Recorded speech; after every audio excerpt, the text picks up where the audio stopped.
होता है जो कि पेन पेपर मोड में कंडक्ट होता है, जिसके पेपर ताश के पत्तों की तरह बट गए हैं समस्त भारतवर्ष में, उसको ब्रीच करना बहुत डिफिकल्ट था। उनको दाद देना चाहूंगा जिन्होंने वो गैस पेपर बनाया और पेपर लीक किया, क्योंकि ये 10 लेवल का जो ब्रीच सिस्टम था ना, मतलब खतरनाक वाला, जिसको ब्रीच करना इंपॉसिबल था, वो अगर किसी ने ब्रीच कर दिया तो ये बहुत बड़ी बात हो जाती है।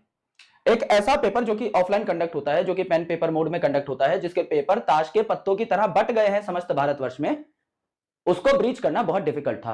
It is a very transparent paper, it was a very honest paper, जो कि दिखा सबको, हर बार दिखता है। कहीं ना कहीं चीजें उतनी परपेचुएट नहीं होती हैं, कई बार 1-2 सेंटर पे धांधली होती है, कई बार 3-4-5 सेंटर पे धांधली होती है, कई बार 500 बच्चे इन्वॉल्व होते हैं, कई बार 1000 बच्चे इन्वॉल्व होते हैं। चीजें मास लेवल पे रिपोर्ट नहीं होती, अगर रिपोर्ट होती है तो उनको दबा दिया जाता है।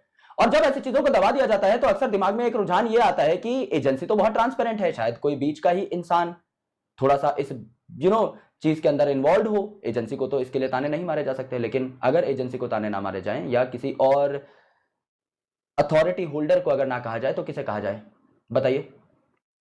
चाहे 4th फ्लोर पे है या 6th फ्लोर पे, ये हमें पता है, लेकिन हमें ये नहीं पता कि कौन से सेंटर पे पेपर लीक हुआ है। हमने एक ऐसा सिस्टम बनाया है जो 10 कदम अहेड है, मतलब उसको कोई ब्रीच नहीं कर सकता।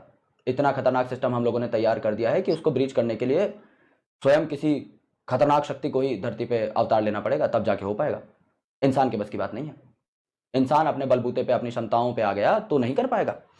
इसके लिए कुछ खतरनाक जादू टोना लगता है, तब जाकर के ऐसे काम हो पाते हैं।